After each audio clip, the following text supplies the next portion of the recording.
Present top 5 ఉన్న వాళ్ళ గురించి మీ ఒపీనియన్ ఏంటి? టాప్ 5 నిజంగా చాలా జెన్యున్ గానే వెళ్ళారనిపిస్తుందండి. విష్ణుప్రియ గానే టాప్ 5 వెళ్ళింటే బిగ్ బాస్ ఫేక్ అనేది నేను చెప్తున్నా. కానీ టాప్ 5లో నేను అనుకున్న ప్లేయర్సే జెన్యున్ గా వెళ్ళారు కాబట్టి, ఎందుకంటే టాప్ 5 కష్టపడిన వాళ్ళకే దొక్కింది. అవినాష్ గారు అతను కష్టపడే గెలుచుకున్నారు కాబట్టి ఎఫెక్షన్ పాస్ గెలిచింది. అతను ప్రజల తీర్పుతో కాకపోయినా కష్టపడి గేమ్ గెలిచాడు కదా. అతను ఎవరు గివ్ అప్ ఇవ్వకుండా అతనే సొంతంగా ఆడి గెలిచాడు కాబట్టి టాప్ 5లో అతను వెళ్ళాడు. జెన్యున్ అనుకుంటున్నాను. ఇంకోటి నా అభిప్రాయం ప్రకారం ఏంటంటే నిఖిల్ కానీ ప్రేరణ కానీ ఉంటే బాగుంటుందని అనుకుంటున్నాను నేను. టాప్ 1, 2లోనా? 1, 2లో మీ ఆర్డర్ ఏంటంటే టాప్ 5. టాప్ 1లో నిఖిల్ గారు ఉండాలి, అటుపక్క ప్రేరణ గారు ఉండాలి. నిఖిల్ ప్రేరణ ఇద్దరి మధ్యలో నాగార్జున గారు ఉంటే కొంచెం పిక్చర్ చూడడానికి బాగుంటుందని అనుకుంటున్నాను. ఎందుకు గౌతమ్ ఉండకూడదా? గౌతమ్ నా అభిప్రాయం ప్రకారం మధ్యలో వచ్చారు. ఆయన గేమ్ ఆడాడు కానీ కొంచెం ఆవేశంతో ఆడాడు.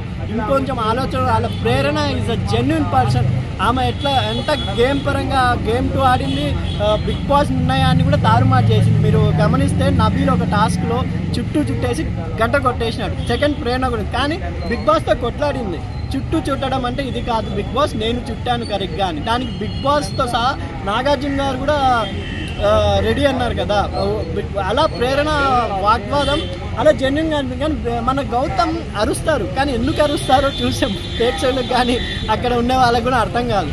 కానీ అరుస్తూనే పోతారు. కాబట్టి నా అభిప్రాయం ప్రకారం గౌతమ్ థర్డ్ ప్లేస్తో ఉంటారని అనిపిస్తుందండి. అంటే గౌతమ్ మీకు నచ్చలేదు అనొద్దండి. గౌతమ్ ఫ్యాన్ గా నేను ఓట్ వేసాను.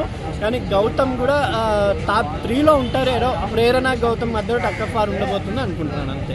ప్రెసెంట్ ఫైనల్ వీక్ గెస్ట్ గా అల్లు అర్జున్ గారు కానీ రామ్ చరణ్ గారు వస్తున్నారు. అల్లు అర్జున్ గారు కానీ రామ్ చరణ్ గారు రాబోతున్నారని తెలిసింది. వస్తే ఇంకా బిగ్ బాస్ సీజన్ అయితే కన్నుల పండుగ ఉండబోతుంది అనుకుంటున్నానండి. మీకు ఎవరు వస్తే బాగుంటుంది అనుకుంటున్నారు? నాకు నిజంగా అల్లు అర్జున్ గారు కానీ రామ్ చరణ్ గారు ఇద్దరు కలిసి వస్తే ఇంకా బాగుంటుంది. రామ్ చరణ్ గారు వస్తే గేమ్ చేంజర్ ప్రమోషన్స్కి రావచ్చు. ఇంకా మా విక్టరీ వెంకటేష్ గారు వస్తే ఇంకా బాగుంటుంది అనుకుంటున్నాను. ఫైనల్ గా సీజన్ 8 విన్నర్ ఎవరు అవుతారు? సీజన్ 8 నిఖిల్, గ్యారంటీ నిఖిల్ అవుతానని అనుకుంటున్నాను 100%. లో అవినాష్ ఉంటారండి. అవినాష్ గారు ఉంటే ఒకవేళ సూట్ కేస్ టాస్క్ పెడితే సూట్ కేస్ టాస్క్ అని తీసుకొని పోతారేమో అనిపిస్తుంది. సూట్ కేస్ తీసుకుంటే కొంచెం కామెడీగా అతనికి కూడా ఫైదాగా ఉంటుంది కాబట్టి అనుకుంటున్నాను. టాప్ 5లో అవినాష్ ఉంటే 10 lakhs ఆఫర్ చేస్తాడు బిగ్ బాస్. 10 lakhs తీసుకుంటాడంట సెలబ్రిటీతో. అది ఒకవేళ ఈ సీజన్ లో కూడా జరిగితే ఆయన తీసుకొని వెళ్తే మంచిదని నేను అనుకుంటున్నాను. ఎవరెవరికి ఎంత ఆఫర్ చేస్తాడంటే అనుకుంటున్నారు మీరు? 10 lakhs 5 lakhs లేదా ఒకసారి 25 lakhs ఇలా పెడతారు కాబట్టి గ్రేట్ అని అనిపిస్తుంది. ఇప్పుడు ఈ 3 week సీజన్ 8 స్టార్టింగ్ బోరింగ్ గా స్టార్ట్ అయింది. ఎండింగ్ కూడా కొంచెం ఎక్కడో సీరియల్ బ్యాచ్ తీసుకొని వచ్చి మా పరివారు బిగ్ పరివార్ అని గేమ్స్ పెట్టడం జరిగింది. అది కాకుండా మా పరివార్ బిగ్ పరివార్ గేమ్ కానీ ఈ రోజు నుంచి వాళ్ళ జర్నీ అంటే వాళ్ళది స్టార్ట్ చేశారు కదా, ఏవీస్ జర్నీ స్టార్ట్ చేయడం జరిగింది. కాబట్టి వాళ్ళ జర్నీ చూడాలి. గౌతమ్ని చూపించారు ప్రోమోలో. గౌతమ్ని హైలైట్ అనిపిస్తుంది అనుకుంటున్నాను. ఇప్పుడు ఈ సీజన్ అయిపోయాక ఓటీటీ కూడా స్టార్ట్ చేయబోతున్నారు. దాని మీద మీ ఒపీనియన్? ఓటీటీగా ఎవరికి ఎక్కదండి. ఆల్రెడీ ఫస్ట్ సీజన్ స్టార్ట్ చేశారు. బిందు మాధవి గారు గెలిచారు, కానీ ఎక్కడో ఎక్కదు ఎవరికైనా అనిపిస్తుంది. Okay, thank you bro.